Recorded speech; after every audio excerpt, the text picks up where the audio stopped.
ঠিকানা, জালেমের ঠিকানা, জুলুমকারীর ঠিকানা। নারায়ে তাকবীর। আমার ভাইয়েরা, এখন আমরা কত সুন্দর ভাবে তাকবীর দিতে পারি, এক সময় এই তাকবীরটা পর্যন্ত আমরা দিতে পারতাম না। অমুক দলের নেতার স্লোগান বাংলাদেশে চলতো, কেউ বাধা দিত না। আর যখন নারায়ে তাকবীর আল্লাহু আকবার বলা হতো, তখন আমাদের ভাইদের নামে মিথ্যা মামলা দিয়ে জেলখানায় নিয়ে যাওয়া হতো। আর আজব ব্যাপার, আল্লাহু আকবার স্লোগান যদি কোন মুমিন মুসলমানের সহ্য না হয়, মনে রাখতে হবে আপনার শরীরের মধ্যে আব্দুল্লাহ ইবনে উবাইয়ের রক্ত প্রবাহিত আছে। আল্লাহু আকবার স্লোগান এটা আমাদের ঐতিহ্য, এটা আমাদের ইতিহাস, এটা আমাদের ভালোবাসা। আল্লাহু আকবার স্লোগান দিয়ে বাতিলের বিরুদ্ধে আমরা দাঁত ভাঙা জবাব দেওয়ার জন্য আমরা কিয়ামত পর্যন্ত দিব। তারপর আল্লাহু আকবার স্লোগান আমাদের কণ্ঠ থেকে রুদ্ধ করতে পারবে না, কথা ঠিক কি না? আমার ভাইয়েরা, এজন্য দিন কায়েমের গুরুত্ব অনেক। দিন কায়েম একটি অনেক বড় বিষয়। এজন্য দিন কায়েম সম্পর্কে আল্লাহ তাআলা স্পষ্ট বলেছেন, রাসূল সাল্লাল্লাহু আলাইহি ওয়াসাল্লামকে পাঠানোর একটা উদ্দেশ্যই হচ্ছে দিন কায়েম করা। আর দিন কায়েম করার জন্য আল্লাহ রাসূল পাঠিয়েছেন। বলেন তো দেখি, এই দিন কায়েম করতে গেলে আমাদের চেষ্টা সংগ্রাম থাকা দরকার আছে না নাই? কথা বলেন, আছে না নাই? চেষ্টা করতে হবে। আমাদের সংগ্রাম, চেষ্টা আমাদের সফলতার দান প্রান্তে নিয়ে যাবে। কেমন চেষ্টা করতে হবে? সংক্ষিপ্ত ভাবে বলছি, চেষ্টা করতে হবে ইব্রাহিম আলাইহিস সালামের মতো, যিনি তার জীবনটাই দিন প্রতিষ্ঠার আন্দোলনে নিবেদিত করে দিয়েছেন। দিন প্রতিষ্ঠার জন্য তিনি তার জীবনটা ব্যয় করেছেন। কিভাবে ব্যয় করেছেন? দিন প্রতিষ্ঠার জন্য আল্লাহ তাআলার পথে নিজের জীবনটা ব্যয় করেছেন। আল্লাহ তাআলা ঘোষণা দিয়েছেন, وَإِذِ ابْتَلَى إِبْرَاهِيمَ رَبُّهُ بِكَلِمَاتٍ فَأَتَمَّهُنَّ قَالَ إِنِّي جَاعِلُكَ لِلنَّاسِ إِمَامًا। আল্লাহু আকবার। আল্লাহ বলেন, ইব্রাহিম, ইব্রাহিম, وَإِذِ ابْتَلَى إِبْرَاهِيمَ رَبُّهُ بِكَلِمَاتٍ فَأَتَمَّهُنَّ। আমি আমার খলিল ইব্রাহিম দিন প্রতিষ্ঠা করতে যে কত মার ইব্রাহিম খেয়েছে, কত রক্ত ইব্রাহিম ঝরিয়েছে, কত পরীক্ষা ইব্রাহিম দিয়েছে, প্রত্যেকটা পরীক্ষায় আমার ইব্রাহিম ফাতাম্মাহুন্না গোল্ডেনের সাথে, কৃতিত্বের সাথে অর্জিত হয়েছে। সুবহানাল্লাহ পড়ে। আর আল্লাহ তাআলা বলেছেন, ইব্রাহিম ক্বালা ইন্নী জাইলুকা লিন-নাসি ইমামা। ইব্রাহিম আমার জন্য মার খায়নি, আমার জন্য অগ্নিকুণ্ডে নিক্ষিপ্ত হয়নি, আমার জন্য তোরে নিজ মাতৃভূমিতে থাকতে দিল না। ও ইব্রাহিম, আমার জন্য তোর কলিজার টুকরা সন্তানের গলায় তোর ছুরি চালাতে হলো। ইব্রাহিম শুনে নে, ফাতাম্মাহুন্না, আমি তোরে বিশ্ববাসীর নেতা বানাইয়া দিলাম। আল্লাহু আকবার নাই? আর যেন আল্লাহু আকবার। আমার ভাইয়েরা, ইব্রাহিম আলাইহিস সালাম ত্যাগ করেছেন। ত্যাগ করার কারণে আল্লাহ তাআলা বলেছেন, মিল্লাতা আবিকুম ইব্রাহিম ওয়া সাম্মাকুমুল মুসলিমিন। আল্লাহ তাআলা বলেছেন, ইব্রাহিম শুনলাম, তোমাকে শুধু নেতা নয়, আমি রব্বুল আলামিন তোমাকে পুরা জাতির পিতা আমি আল্লাহ বানায়া দিলাম। জাতির পিতা ইব্রাহিম, এতে কোনো সন্দেহ আছে? এতদিন তো আমরা জাতির পিতা ইব্রাহিমকে বলতে পারতাম না। জাতির পিতা ইব্রাহিমের নামটা কাট করে দিয়ে তারা তাদের নিজস্ব জাতির পিতা দিয়েছে। আমি তো বলি, তাদের ধর্ম ইসলাম নয়, ওই দলেরই একটা আলাদা জাতির ধর্ম। যদি ধর্ম ইসলাম হয়, তারা যদি মুসলমান দাবি করে, মনে রাখতে হবে, যারা মুসলিম দাবি করবে তাদের ধর্ম যদি ইসলাম হয়, তাদের অবশ্যই জাতির পিতা হলেন ইব্রাহিম। কথা বলেন ঠিক কিনা? আমাদের জাতির পিতা ইব্রাহিম দিন কায়েমের জন্য অগ্নিকুণ্ডের মধ্যে নিক্ষিপ্ত হয়েছেন। আমাদের জাতির পিতা ইব্রাহিম দিন কায়েমের জন্য সন্তানের গলায় ছুরি চালিয়েছেন। তারপরেও দিন কায়েম থেকে ভেঙে পড়ে নাই, হতাশ হয় নাই, ভেঙে পড়ে নাই।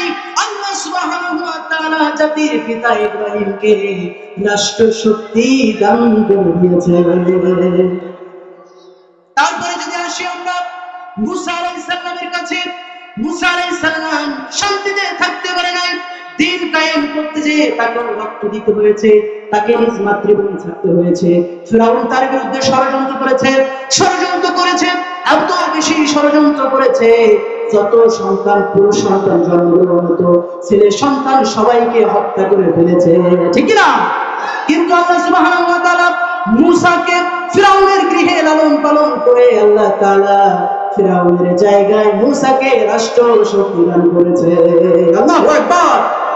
আমরা যদি ইউসুফ আলাইহিস সালামের জীবনী দেখি, ইউসুফ আলাইহিস সালাম একজন গোলাম থেকে আল্লাহ তাআলা তাকে রাষ্ট্র শক্তি দান করেছে। আমার ভাইয়েরা মনে রাখতে হবে, মুহাম্মদ সাল্লাল্লাহু আলাইহি সাল্লামের জীবনী যদি দেখি, মনোযোগ দেন, 40 বছর নবী আমার চেষ্টা করেছে, ত্যাগ করেছে 40 বছর, 17 থেকে 40 বছর পর্যন্ত ত্যাগ প্রতিষ্ঠা করেছে। হিলপুর ফুজুর সংগঠন তৈরি করেছে, 40 বছর পর্যন্ত দিয়ে চেষ্টা করেছে, একটা পাপের দরজা আমার নবী বন্ধ করতে পারে নাই। যখন নবীর উপরে কুরআন নাযিল হয়ে গেল, নবীকে আল্লাহ তাআলা জানিয়ে দিলেন, ও নবী, আল্লাহর নবী বলে দিলেন, আজ থেকে আপনি কুরআন থেকে বাল্লিগ করেন, ইয়া আইয়ুহার রাসূল বাল্লিগ মা উনজিলা ইলাইকা মির রাব্বিক। আপনার উপরে যে কুরআন নাযিল হয়েছে তা আপনি প্রচার করে দেন। নবী আমার প্রচার করেছে, বাধা প্রদান হয়েছে, 3 বছর গোপনে দাওয়াত দিয়েছে, কত মার খেয়েছে, ছেলে মেয়ে আবু তালেবের জেলখানায় জেল খেটেছে, কত নবীকে কত সাহাবায়ে কেরামকে রক্তাক্ত করে দেওয়া হয়েছে। আমরা হানজালার জীবন জানি, আমরা বিলালের জীবনী জানি, আমরা ওমরের জীবনী জানি, তারা কষ্ট ত্যাগ দীক্ষা করেছে, চেষ্টা সংগ্রাম করেছে। আল্লাহ তাআলা চেষ্টা সংগ্রামের পর আল্লাহ তাআলা তাকে মক্কা মদিনার প্রেসিডেন্ট বানিয়ে দিয়েছে, ঠিক না? যে আল্লাহ তাআলা ত্যাগ দীক্ষার পরে প্রেসিডেন্ট বানাতে পারে, মনে রাখতে হবে আমাদেরকেও চেষ্টা সংগ্রাম চালাতে হবে, আমাদের চেষ্টা করতে হবে। সফলতার মালিক কে? একটু কথা হবে না, কে সফলতার মালিক? আল্লাহ। আপনি যদি চেষ্টা না করেন আল্লাহ আপনারে ধরবে, কিন্তু আপনার দিন কায়েম কেন হলো না এই জন্য আল্লাহ আপনারে ধরবে না, চেষ্টা করেছেন কিনা এই জন্য আল্লাহ ধরবে। আমাদের চেষ্টা থাকবে, সফলতা দেওয়ার মালিক তো তিনি আমাদের সফলতা দান করবেন। এই সফলতা যদি পেতে চাই আমাদেরকে চেষ্টা সংগ্রাম চালানোর দরকার আছে। প্রিয় ভাইয়েরা, এই সামনের যে নির্বাচন, এই নির্বাচনে আমাদের এটা অঙ্গীকার থাকবে, আমাদের এটা চাওয়া থাকবে, আর কোন জুলুমকারী যেন ওই ক্ষমতার মসজিদে না যায়, আর কোন জুলুমকারী যেন পার্লামেন্টে না যায়, বেনামাজিরা যেন পার্লামেন্টে না যায়, এদেরকে আমাদেরকে সতর্ক থাকতে হবে। এখানে যারা মসজিদের খতিব ইমামরা আছেন, আমি আপনাদেরকে একটা বিষয় অনুরোধ করব, প্রত্যেকটা মসজিদে এখন থেকে দিন কায়েমের গুরুত্ব সম্পর্কে আলোচনা শুরু হয়ে যাবে। আর যদি দিন কায়েমের আলোচনা শুরু হয়ে যায়, আল্লাহর কসম করে বলছি, বাংলাদেশের মুসলমানরা অতীব নরম প্রকৃতির মুসলমান, আলেমরা কোনো কথা বললে এরা ফেলায় দেয় না। দিন কায়েমের গুরুত্ব যখন বুঝবে তখন সেকুলারিজমদেরকে কখনোই ক্ষমতায় দেবে না। কথা বলেন ঠিক কিনা? আমার ভাইয়েরা, এখানে সব ধরনের লোকরা থাকতে পারে, আপনি যে দলের হোক না কেন, আপনি তো জুলুম দেখেছেন, জুলুম তো নিজ চোখে দেখেছেন, আমি তো নিজ চোখে দেখেছি, আপনিও নিজ চোখে দেখেছেন। আবু সাঈদকে কিভাবে গুলি করে একটা স্বাধীন বাংলাদেশকে হত্যা করে দেওয়া হয়েছে, ঠিক কিনা? মুগ্ধকে কিভাবে হত্যা করে দেওয়া হয়েছে, এমন ভাবে গুলি করা হয়েছে, গুলি মাথা দিয়ে ঢুকে পিছন দিক দিয়ে বের হয়ে গিয়েছে। তাহলে বলেন তো দেখি, এত জুলুম নির্যাতন আমরা কি আগামীতে দেখতে চাই? দেখতে চাই? যদি দেখতে না চান, অনেকবার সাবজেক্ট নিয়েছি আপনাদেরকে বোঝানোর জন্য, কিন্তু এই অনুকূলে না থাকার কারণে গোছালো আলোচনা করতে পারি নাই, শুধুমাত্র মূল পয়েন্টটা বোঝাতে চেয়েছি।